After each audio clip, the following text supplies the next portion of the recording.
Hello, my name is Victor Reyes, and today's topic is self-compassion.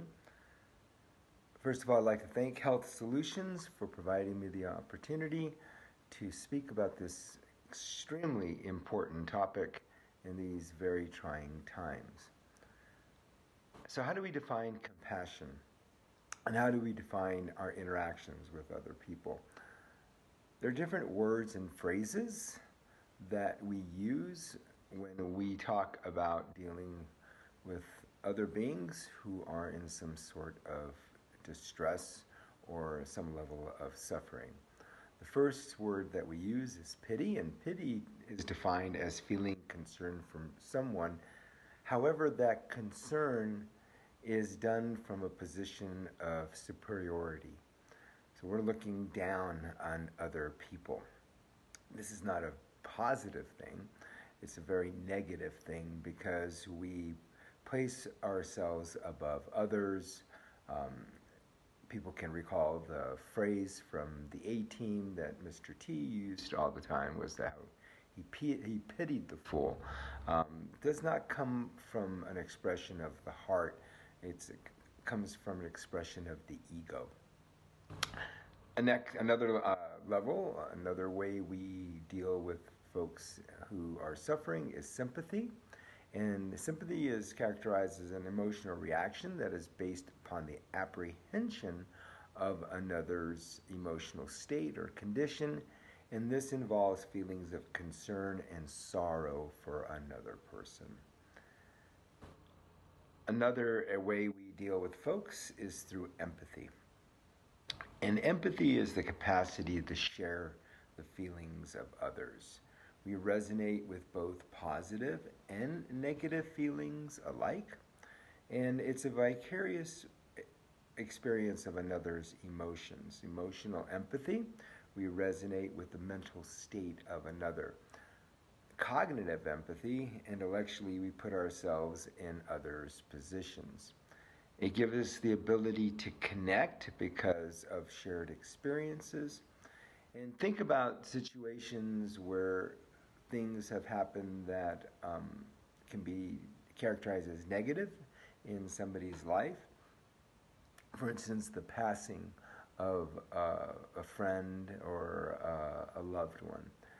And the sadness and the loss that people feel during those times is something that we can definitely relate to for a myriad of reasons.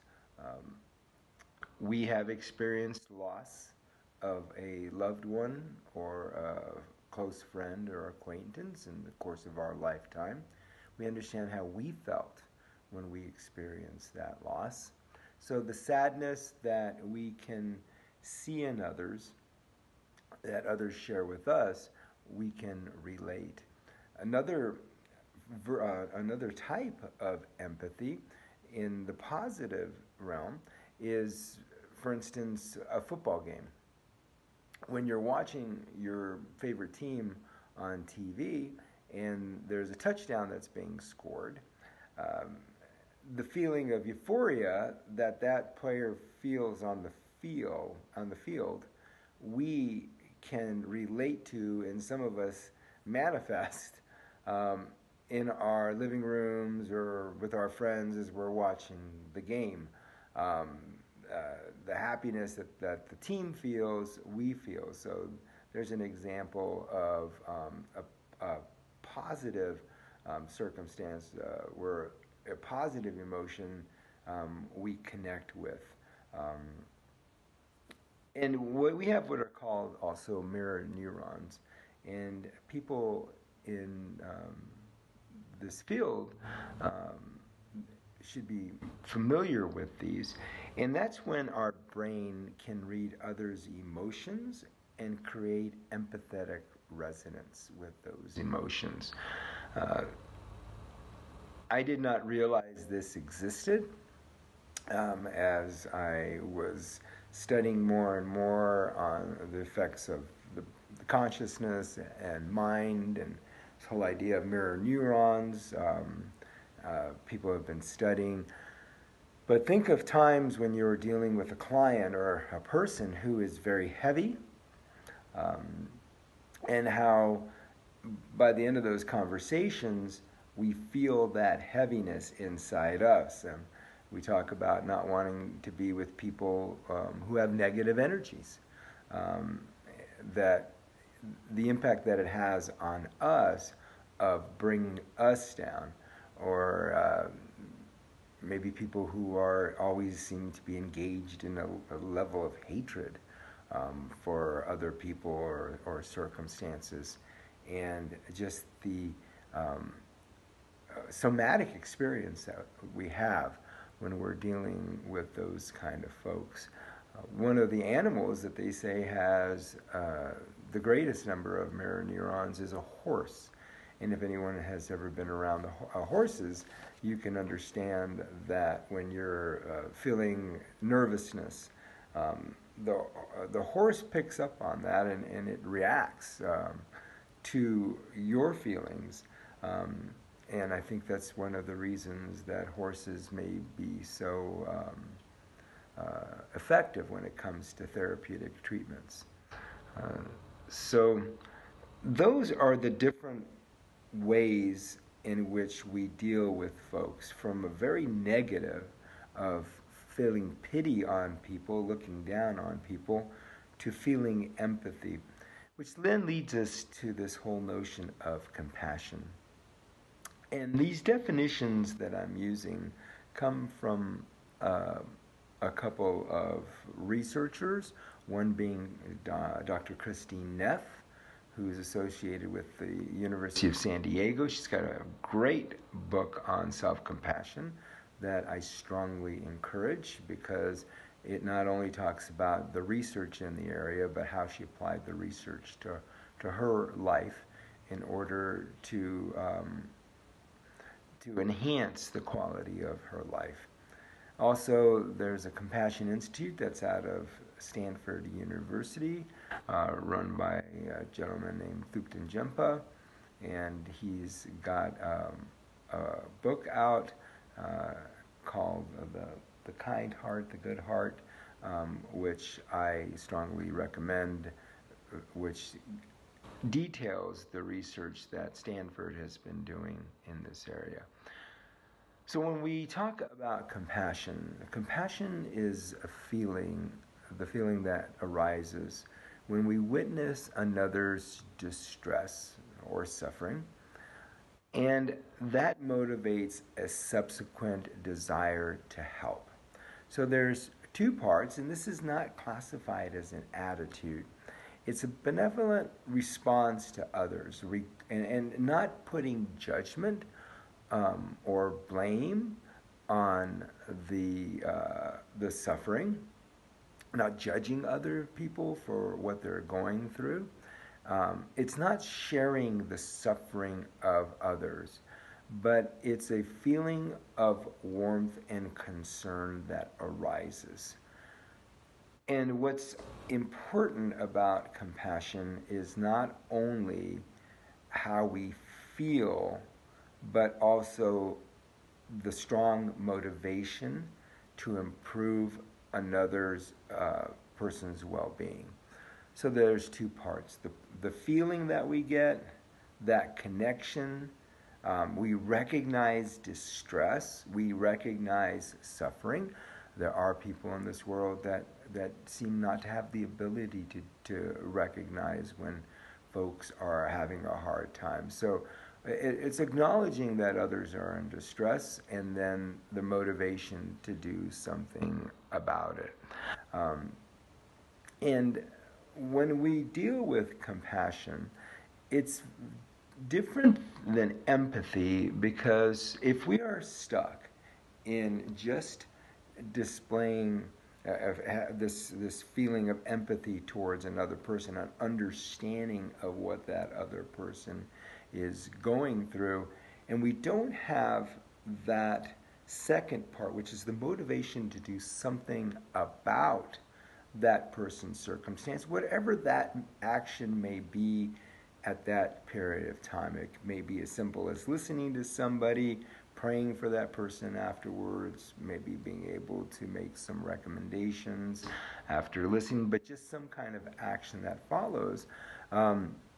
Compassion is a very other-related emotion, and it can lead to a very positive feeling.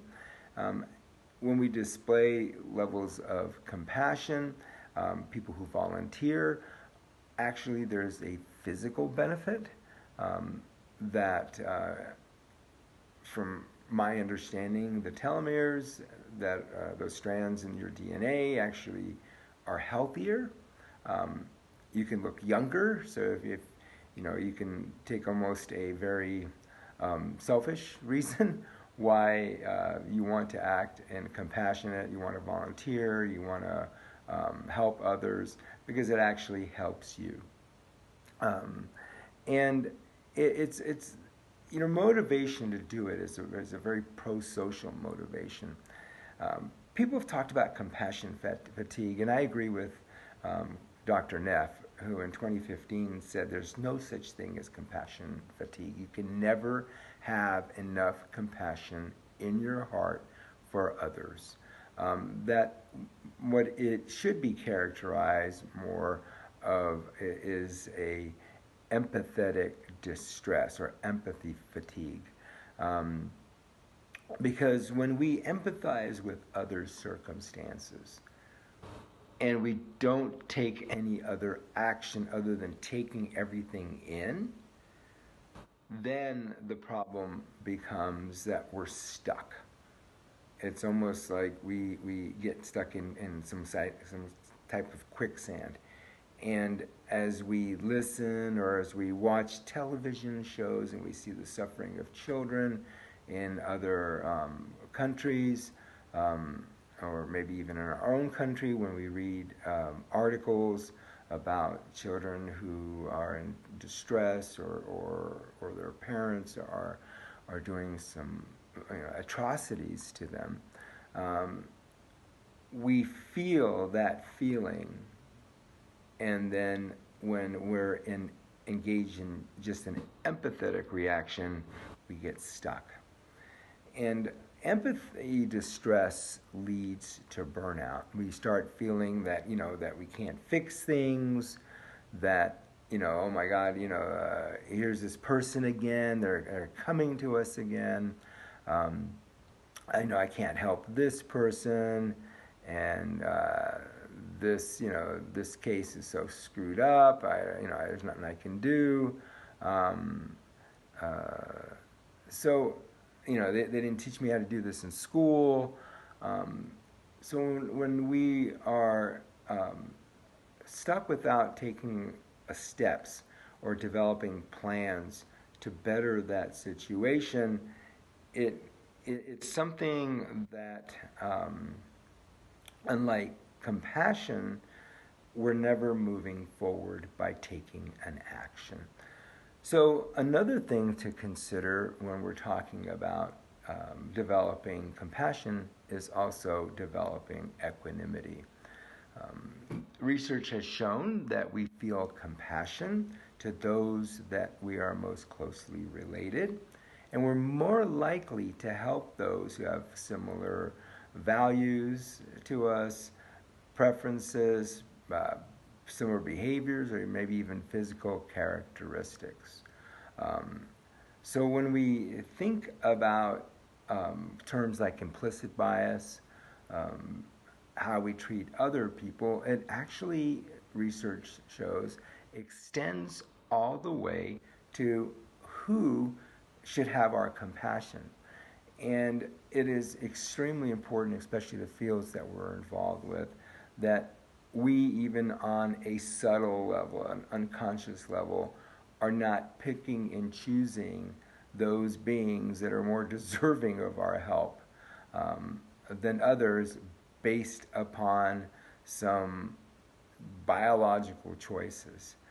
So it's something to be very aware of. And when I first heard that, it really scared me to think that I am going to determine who deserves, quote unquote, my compassion based upon the fact that I have a deeper connection with them on a superficial level. So I think one of the things we need to look at is also developing equanimity. So all this leads to self-compassion, because how can we become fully available for other people when we're not taking care of ourselves?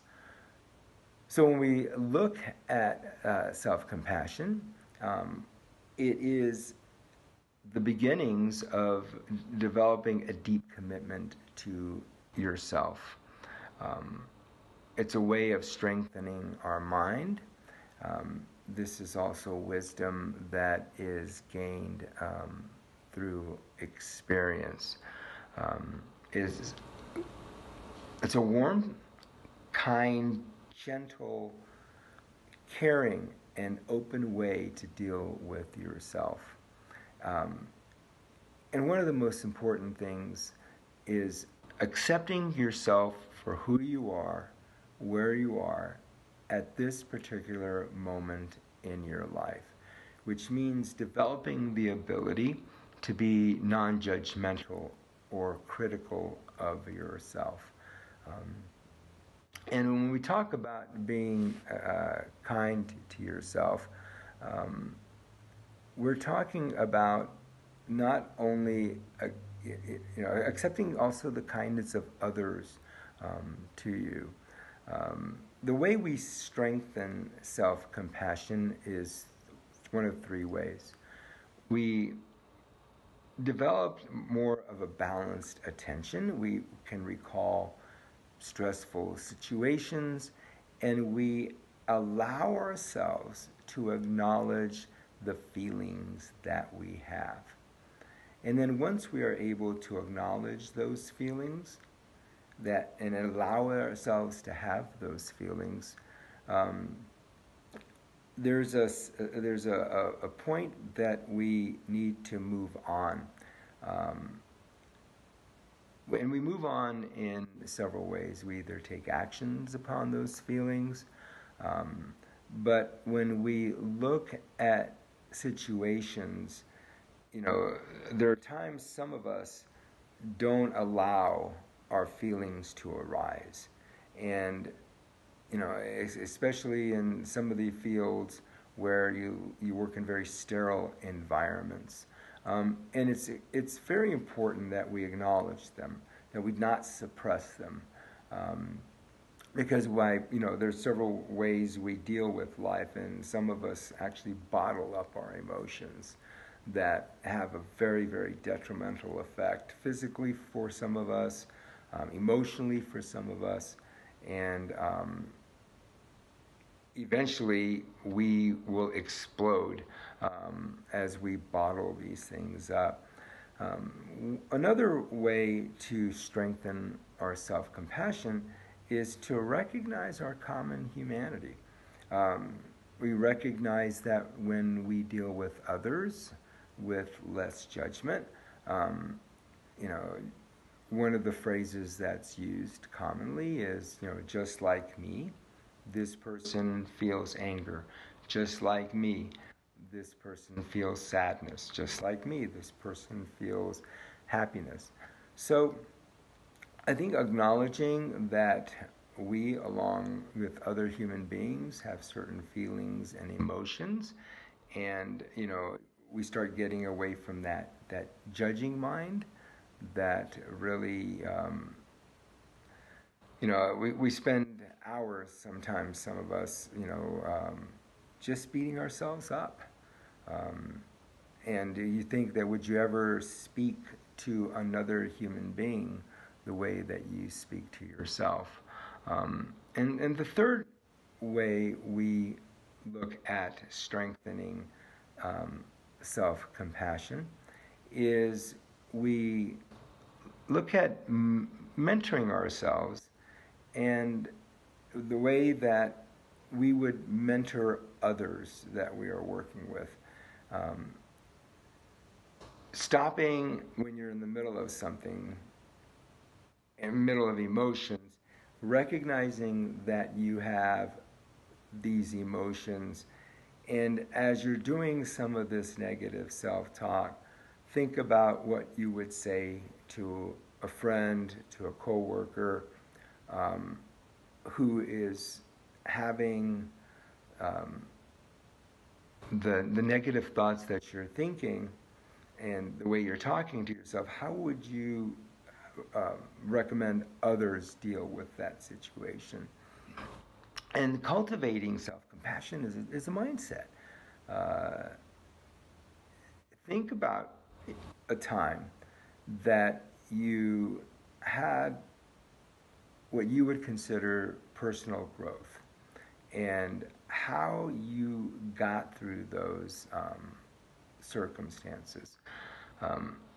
And the more I find, the more I look and reflect on my life, or I reflect on my circumstances, I notice how powerful my mind is in dealing. And when you look at how we deal with things, how we perceive things, it's constantly based upon what our mindset, what our consciousness is at that time.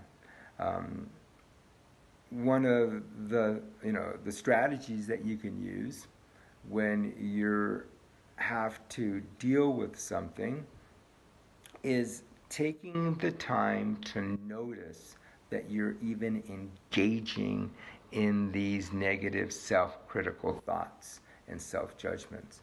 For many of us, we go from 0 to 60 and we're just mired in these thoughts. We're just sinking in these thoughts. We don't create that space of recognizing that we're even having them. We're believing that we're our emotions. I am angry. I am this. I am this. I'm depressed. I'm a bad person. I just do bad things.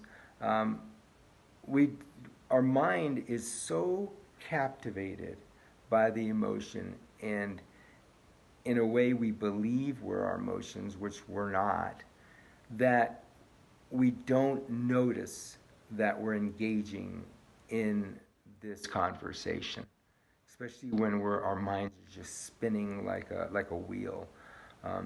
So it's developing that ability to stop at that moment and even realize what you're doing. And give yourself then the permission to notice and acknowledge your own stress, your pain, and your suffering, and respond to what you're going through with self-compassion, and realize that you're a human being and you're going to have these thoughts.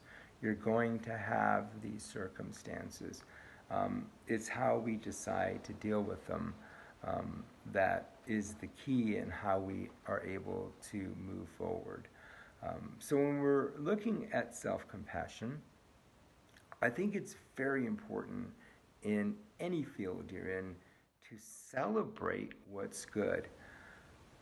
We get frustrated with clients, we get frustrated with circumstances, and our brains, for survival reasons, have a very powerful negativity bias. And this means that we're more likely to note and remember those negative things rather than the positive things that have happened to us. You think about maybe your day, and you have somebody who does this great act of kindness for you, but then you will remember, or we have the tendency to remember the one bad thing that happened and forget about all the 15, 20 good things that happened that day. That's just how we naturally seem to go to things. And there's like all these theories about, that helps us to survive. But fortunately, we're at a point that through neuroplasticity, that we can actually change and train our brain. Therefore, we can actually train ourselves to be more positive and learn to appreciate what is good about ourselves. Take the time to become a good friend to yourself. Acknowledge when you're doing something positive, and celebrate when you're doing something positive. This idea of being grateful for our own good qualities is not a display of egotism. It's not it's not this ego thing or building yourself up to be better than others. It's just recognizing that every human being has positive qualities, and it's part of being human to have positive qualities.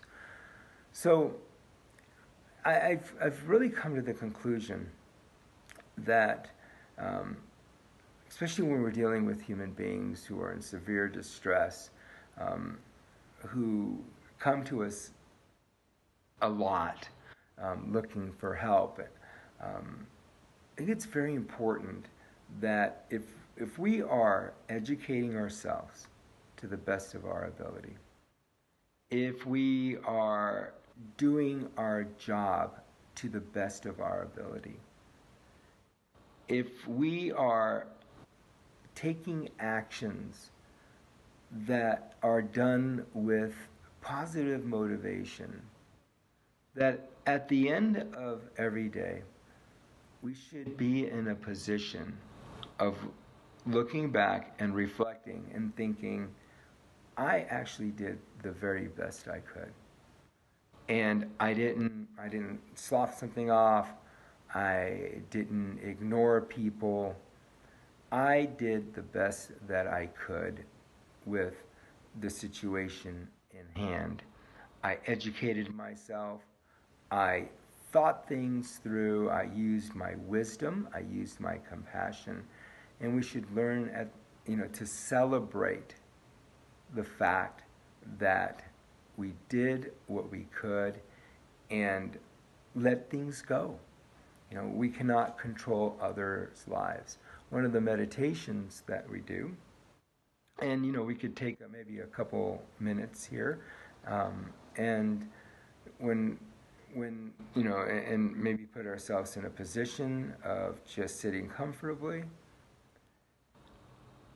and in order to activate the parasympathetic nervous system to calm ourselves down, we can always take in 3 or 4, maybe even 5 deep breaths that has that somatic, it manifests somatically by actually calming us down. We draw the breath down slowly down to the belly and allow it to expand, and slowly exhale. And as a caregiver, there's times when we have to realize that everybody is on their own journey.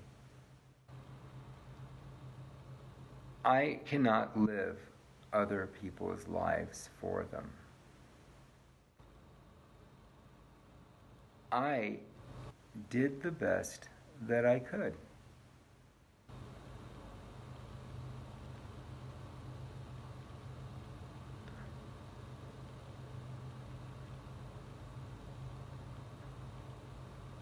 So, I cannot walk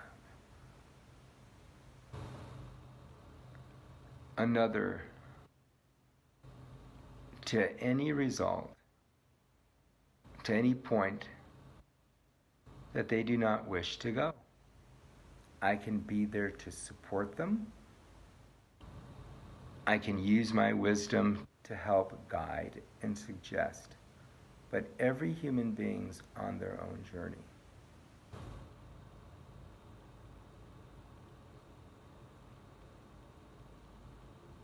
And I cannot take and do the action for another person. But I can be there to completely help, to completely offer my wisdom and my guidance.